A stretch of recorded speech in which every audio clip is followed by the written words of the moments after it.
خواتین و حضرات السلام علیکم۔ آج میں کچھ شارٹ ٹائم میں آپ کو پاکستان کے تاریخی حالات سے شروع کروں گا، اور جو آخر میں ان حکمرانوں کی جو کرپشنز ہے یا جو کچھ بھی یہ قبضہ مافیا بنے ہوئے ہیں، وہاں تک میں اس مثال سے آگے بڑھ کر وہاں تک پہنچوں گا اور آپ کو سمجھانے کی کوشش کروں گا کہ ہمارے پاکستان ایک تاریخی لحاظ سے کتنی اہمیت کا حامل رہا ہے اور ہے۔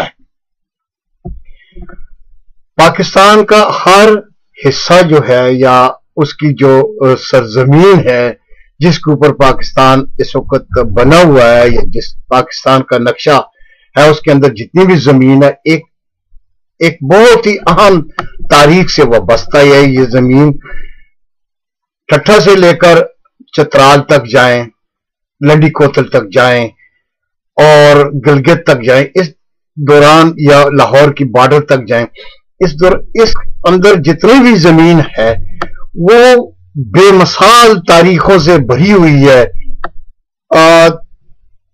325 قبل مسیح سے لے کر آج دن تک یہ تاریخ جو ہے وہ یہاں پہ جتنے بھی ادوار گزرے ہیں وہ ایک تاریخی ادوار تھے، اور تاریخ میں ان کا سنہری حروفوں سے نام لکھا ہوا ہے۔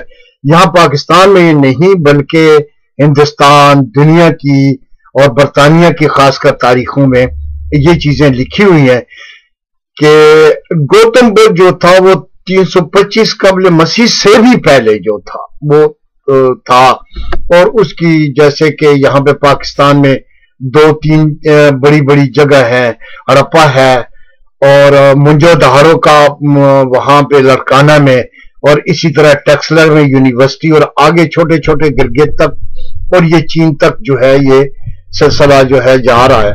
تو اس میں دوسری طرف اگر دیکھیں تو اسکندر یونانی سے لے کر جو ہے وہ ہمارے مسلمان بادشاہوں تک جو کچھ بھی رہا، مغلیہ دور میں رہا، تو یہ ساری سرزمین جو ہے یہ تاریخ سے بھری ہوئی ہے، اور اس میں بڑا اہم کردار جو ہے وہ رہا ہے ہر دور میں، جو کہ باہر سے لوگ آ کر چاہے وہ یونان سے ہو یا عراق سے ہوں یا باہر ترکی سے یا جہاں سے بھی وہ آتے تھے، وہ اسی راستے سے بلوچستان اور سبی کے راستے سے ہوتے ہوئے یا یہ ضلع بکھر کے ایریے سے ڈیرہ غازی خان کے علاقے سے ہوتے ہوئے اندر داخل ہوتے تھے اور ہندوستان تک چلے جاتے تھے۔ اگر اسکندر یونانی کا نام لیا جائے تو اس نے ہر جگہ پہ پہنچ کر ہر جگہ پہ جنگ کی، علاقے کو فتح کیا، کہیں پہ مار کھائی۔ اسی طرح سے ایک مقام ہے جیلم، جس کو ہم سب جانتے ہیں، بچہ جیلم کو جانتا ہے، اس کے نام سے واقف ہے۔ یہ جیلم بڑی مشہور جگہ ہے، تاریخی جگہ ہے۔ یہاں پہ جو ہے وہ اسکندر یونانی اور راجہ پورس کی بڑی اہم جنگ ہوئی تھی۔ جو راجہ پورس کی جو فوجیں تھیں وہ سرائے عالمگیر میں تھیں، اور اسکندر یونانی کی جیلم کی سائڈ پہ تھی، اور درمیان میں ایک پل تھا۔ یہاں پہ جو ہے کافی دیر تک ان کی جنگ آپس میں رہی۔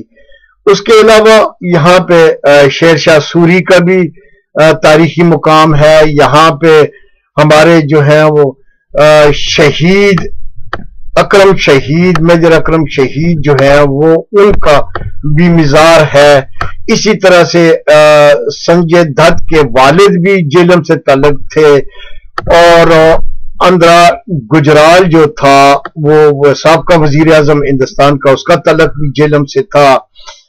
اسی طرح منموہن سنگھ جو موجودہ وزیر اعظم ہے ہندوستان کے، ان کا تعلق بھی چکوال کے نزدیک ایک گاؤں سے تھا۔